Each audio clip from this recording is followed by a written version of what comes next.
존경하는 국민 여러분, 원식 이동합니다. 국회의장님과 선배 동료 의원 여러분, 국무총리와 국무위원 여러분, 더불어민주당 세종특별자치시을 국회의원 강준현입니다. 지금 대한민국은 중대한 갈림길에 서 있습니다. 저성장, 저출산, 지방소멸, 이 세 가지 위기의 공통 분모는 단 하나, 수도권 집중입니다. 이를 해결하기 위해서 이재명 대통령께서 제시한 지방 주도 성장은 선택의 문제가 아니라 국가 생존 전략입니다. 저는 오늘 이재명 정부의 지방 주도 성장을 국토 공간 대개혁과 산업 구조 대개혁이라는 두 축으로 나누어서 점검하고자 합니다. 국무총리님께 질의하겠습니다. 더불어민주당 강준현 의원입니다. 짙은 파랑 양복에 검정 체크 넥타이 그리고 검정 뿔테 안경을 끼고 있습니다. 발언대가 국무위원석 쪽 발언대를 향해서 이동하고 있습니다. 많이 힘드시죠? 둘이 인사를 나눕니다. 총리님, 올해 우리나라 잠재 성장률 얼마인지 아시죠? 우리나라 잠재 성장률. 네, 많이 떨어졌죠? 예, 그렇습니다. 한국 올해 잠재 성장률 1.71% 하락했습니다. OECD 경제 전망 보고서를 보면 한국은행이나 우리 국내 기관이 추정한 1.8%보다 낮습니다. 잠재 성장률이 왜 하락하는지 주된 이유를 아십니까? 잠재 성장률이 결국은 좀 쉽게 얘기한다면 우리나라의 경제 어떤 체력, 체격, 키, 몸무게 이런 것들을 정상적으로 다 활용한다면은 이뤄낼 수 있는 성장 아니겠습니까? 근데 그런 것에 할 수 있는 만큼도 못할 뿐만 아니라 그것 자체가 떨어진다는 것은 여러 가지 어떤 산업에 있어서의 경쟁력이 떨어진다라든가 또는 인구가 감소한다라든가 여러 가지 요인이 작동한다고 생각합니다. 많은 전문가들이 주된 이유로 세 가지를 짚습니다. 저출생, 고령화, 또 생산성 정체, 투자, 자본 축소를 말합니다. 근데 저는 여기서 한 걸음 더 들어가 봐야 한다고 생각합니다. 이 세 가지 요인이 과연 자연재해처럼 어느 날 갑자기 생긴 것이냐, 아니면 우리가 지난 30년 동안 선택해온 결과냐. 지난 30년간 말로는 균형 발전, 행동은 수도권 집중을 했습니다. 즉 정부의 선택이 만든 구조적 결과라고 봅니다. 사실상 모든 인프라와 고단을 수도권에 몰아준 수도권 1극 체제를 고착시켰습니다. 이 점을 인정하지 않고는 어떤 대책을 내놓아도 잠재 성장률을 다시 끌어올리기 어렵다고 봅니다. 이러한 문제의식에서 이재명 대통령께서 올해 잠재 성장률 반등의 원료로 삼겠다 이렇게 말씀하셨죠. 이게 단순한 경제 슬로건이 아니고 성장 구조의 한계를 정면으로 건드린 문제 제기라고 봅니다. 그래서 지금 가장 중요한 건 대한민국을 어떻게 설계할 거냐, 재설계할 거냐. 그 해법이 5극 3특 체제라고 봅니다. 동의하십니까? 맞습니다. 그런 의미에서 수도권 집중의 표단 중 가장 지금 민감한 문제로 대두되고 있는 집값. 지금 집값이 왜 이렇게 오를까요? 그리고 이게 단순히 뭐 공급 부족 아니면은 뭐 투기 심리 때문에 그럴까요? 가장 근본적인 원인은 사람, 일자리, 자본이 수도권에 다 몰리는 구조가 돼 있습니다. 네, 그렇다고 생각합니다. 수도권에 살지 않으면 기회가 없다는 인식, 수도권에 집을 사지 않으면 뒤처진다는 불안, 이게 계속 쌓이니까 부동산이 투자 대상이 되고 주거가 아니라 자산 증시에 수단이 됐습니다. 이 심각성에 대해서 어떻게 생각하십니까? 말씀하신 것이 전적으로 옳다고 생각합니다. 그래서 저희도 여러 가지 정책적 노력을 합니다만은 근본적이고 장기적으로 볼 때는 국토의 균형 발전 또 지방을 살리는 것 이것이 이루어지지 않으면은 다른 여러 가지 문제와 함께 특히 수도권 집값의 과열 이런 것은 해결되기 어렵다고 봅니다. 최근 이재명 정부가 부동산 감독원 설치 추진하고 있습니다. 존경하는 윤재욱 의원님께서 말씀해 주셨는데 한마디로 말하면 부동산 투기 근절 컨트롤 타워입니다. 총리실 산하에 국토부, 국세청, 금융위 관계부처 다 지휘하는 거죠. 예, 그렇습니다. 이게 이제 이유가 집값을 제대로 잡겠다는 뜻 아니겠습니까? 감독과 수사와 조사만으로 잡는 것은 아니지만 여러 가지 정책을 통해서 기본적인 틀을 마련하고 그 과정에서 이루어지는 불법과 부정에 대해서는 틈이 없도록 하겠다는 뜻입니다. 이재명 정부 부동산 감독을 결국 수도권 추진이라는 집값을 자료입니다. 잡아야 전국 부동산이 안정이 될 것 같습니다. 지방도 마찬가지죠. 부동산이 안정이 돼야 또 지방의 성장 동력이 생길 거라고 봅니다. 예, 근데 다만 부동산 감독은 하는데 이제 개인정보 등등 해서 우려 사항들이 있습니다. 네, 여러 가지 우려 사항에 대해서는 적어도 지금까지 정부의 각종 기관에서 이루어졌던 수준을 넘지 않게, 그리고 그뿐만 아니라 여러 가지 이 민주적인 사회와 시대의 요구에 맞춰서 아주 엄격하게 제한을 정확하게 해서 하는 것을 기본 취지로 생각하고 있고, 법을 실제로 만드는 과정에서 의원님들이 더 고려하실 사항들은 반영하시면 좋을 것 같습니다. 우려가 없도록 제도 정비를 잘 예, 해주시기 그렇게 바랍니다. 강준현 의원의 저는 질의입니다. 부동산 정책과 성장 전략을 따로 보면 안 된다고 생각합니다. 지금 집값을 잡겠다는 것은 단순히 가격을 누르겠다는 것이 아니라 수도권 집중이라는 구조 개혁이 목표여야 합니다. 그 개혁의 핵심이 바로 5극 3특 체제이고 그 중심에 행정통합이 있습니다. 지금 대전 충남 중심으로 행정통합 논의가 지금 빠르게 진행되고 있습니다. 하나 여쭙겠습니다. 대전 충남 통합이 그 충청권 전체를 하나의 성장축으로 키우기 위한 과정으로 보면 되겠습니까? 네, 당연합니다. 5극 3특 체제니까요. 그렇습니다. 충청권이면 1극이니까. 예, 네네. 물론 거기서는 세종과, 그러니까 저 자치단체의 규정으로 볼 때 세종과 충북은 현재 대전 충남, 충남 대전만 하면은 빠져 있지만은 그것은 애초에 통합 논의가 그렇게 대전 충남, 충남 대전 간에 진행되어 와서 그런 것이지, 저희들은 그 전체를 포괄하는 이른바 충청권으로 그것이 확대될 가능성도 처음부터 염두에 두고 있었습니다. 어떤 단계로 묶어 나갈 건지 보관이 있을 것 같습니다. 예. 향후에. 질의자 더불어민주당 강준현 세종시 의원. 얘기 좀 해보겠습니다. 대통령 집무실이 있는데요. 이게 2029년 8월로 좀 당겨졌습니다. 그러면 설계가 1년, 공사가 2년입니다. 이것이 이제 특수 공간의 특수 건축물이거든요. 이 쉬운 일은 아닙니다. 그러려면 빨리 의사결정을 내려줘야 되는데 지금 이게 좀 부재한 것 같습니다.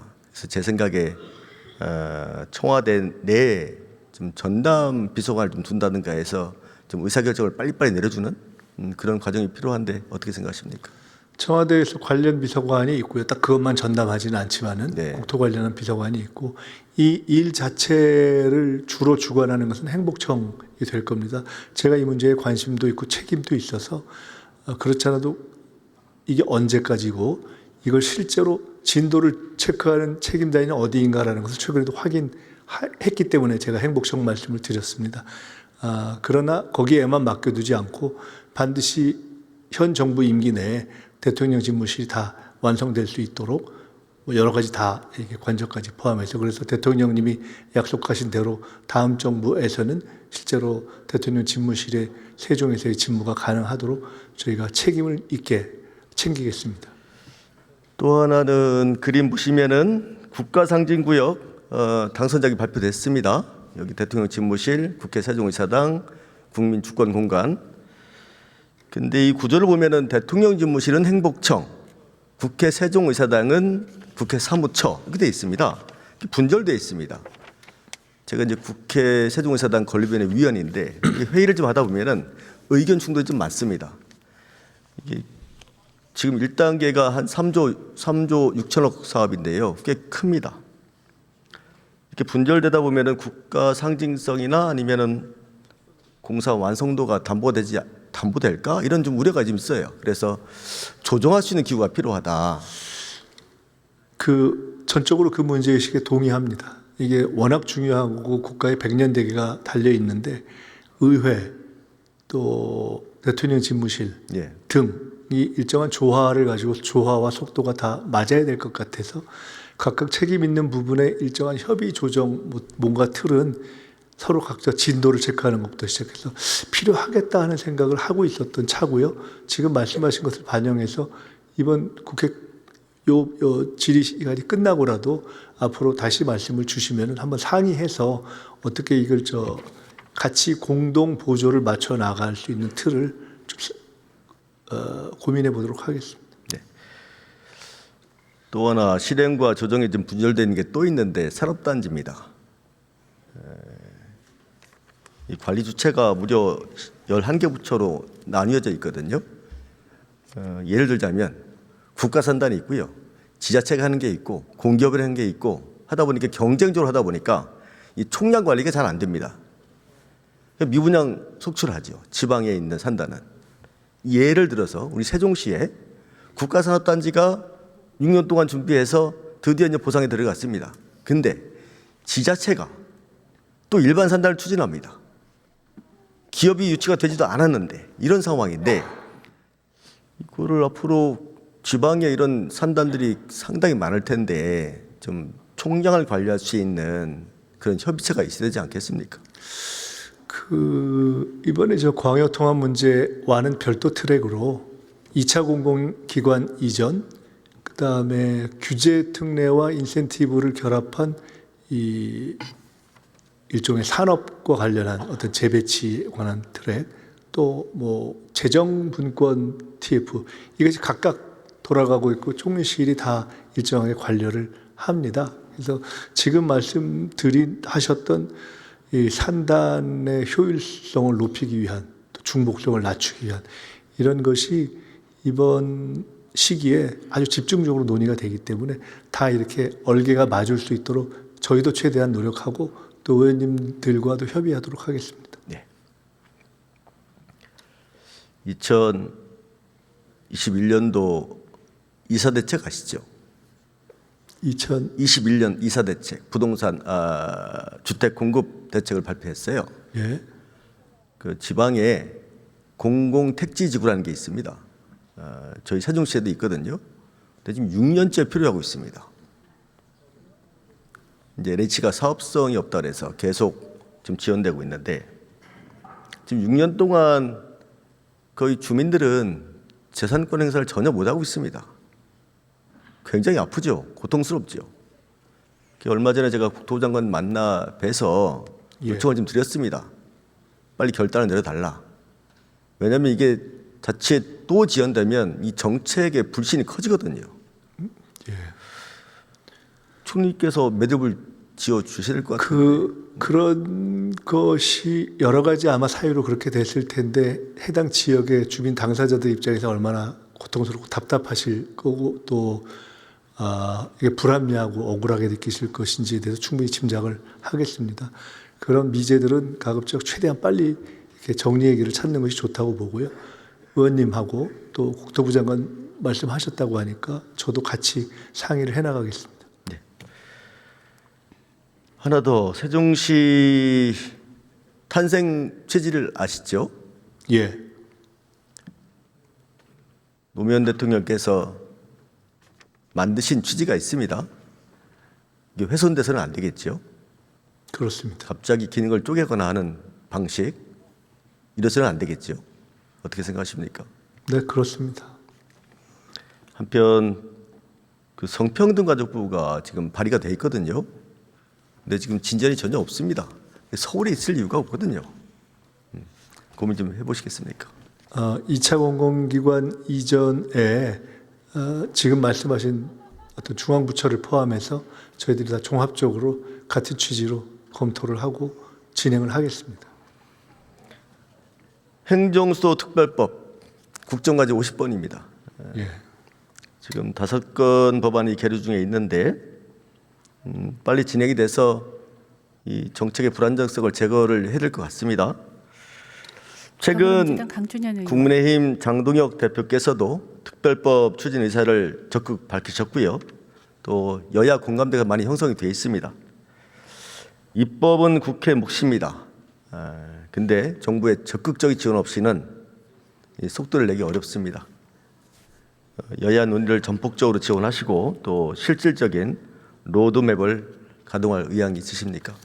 예, 저희는 뭐 헌법과 관련된 사안이 있기 때문에 행정 수도 완성이라고 이야기하기는 좀 어려울 수 있겠지만은 행정 수도 기능의 완성에 대한 이 정부 내에 하겠다라는 약속은 반드시 지킬 것이고 저도 그것을 챙기겠습니다.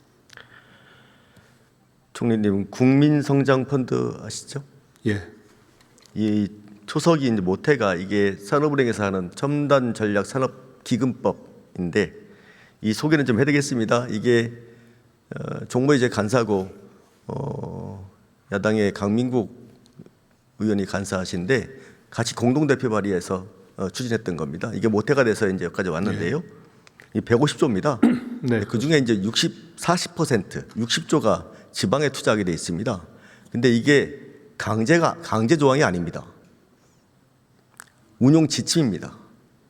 국민 이 지침이 잘 성장펀드 지켜질까요? 운영 계획이 자료로 드립니다. 일종의 가이드라인이고 내부 지침인데 저희들이 노력은 사실은 40이 아니라 50, 60 되도록 하면 좋겠죠. 그리고 지금 아마 말씀하시는 취지는 차라리 법으로 해서 이걸 강제하면 어떠냐라는 말씀일 텐데 그 또한 법으로 정한다고 해서 기계적으로 지켜지기는 어려울 수도 있는 것이기 때문에 정부로서는 저걸 지키기 위해서 실제로 결정의 주체인 어떤 뭐 기업들이 그렇게 될 수 있도록 각 프로젝트를 진행함에 있어서 최대한도로 저희들이 노력을 하겠습니다.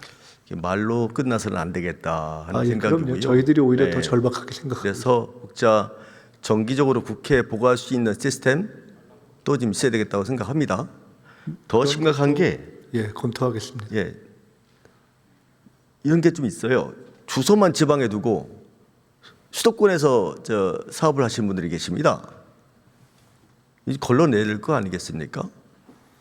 네, 그 최근에 들으셨겠지만은 공공기관이 이전한 경우에도 그 지방으로 이전을 했는데 사실상 매일 출퇴근 또는 뭐 주말 출퇴근 같은 방식은 이제 좀 고쳐야 되는 것이 아니냐라는 문제 제기를 대통령께서 하셨습니다.